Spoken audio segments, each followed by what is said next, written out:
My name is Ethan Brooks. I was only 20 years old when I learned a lesson that changed the way I see myself forever. Until then, I believed that staying quiet, adjusting, and pleasing others would keep my life peaceful. I was wrong.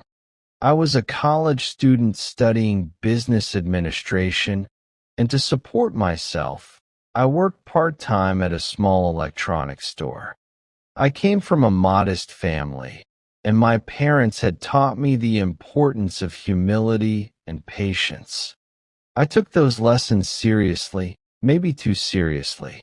I learned how to say yes even when I wanted to say no, and I learned how to smile even when something inside me felt uncomfortable. Among my friends, I was known as the easygoing one, the one who never argued, never complained, and never refused a favor. At first, it felt good to be needed, but slowly, that need turned into expectation.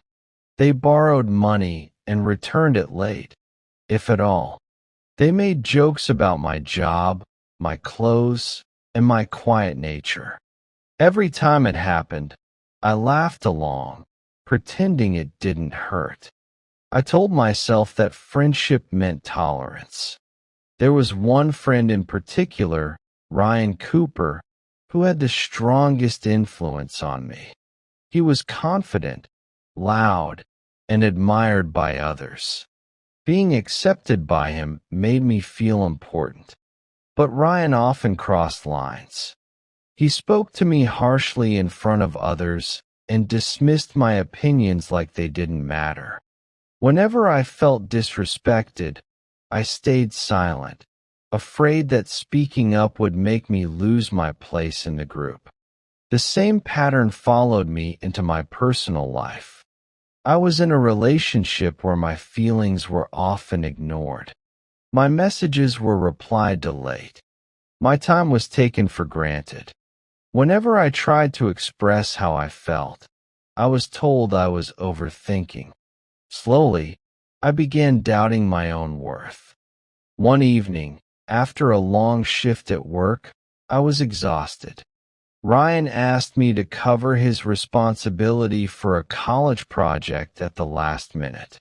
When I hesitated, he laughed and said I was useless if I couldn't help. Something inside me snapped quietly. For the first time, I didn't laugh it off. I went home that night and looked at myself in the mirror, and I realized I was tired of being invisible. A few days later, at work, my manager praised my dedication and offered me more responsibility. That moment confused me. At work, I was respected. In my personal life, I wasn't. That contrast opened my eyes. Respect was not something I lacked. It was something I failed to demand. The real turning point came when Ryan publicly embarrassed me during a group discussion. Everyone laughed. I felt my face burn, but instead of shrinking, I felt clarity. I calmly told him to stop speaking to me that way. The room went silent. Ryan looked shocked, then annoyed. Later, he accused me of changing and said I was becoming difficult. That was the moment I understood a painful truth. People who benefit from your silence will always fear your voice.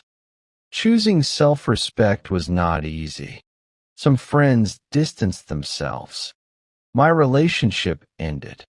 There were lonely days when I questioned my decision. But with every boundary I set, I felt stronger. I stopped apologizing for having standards.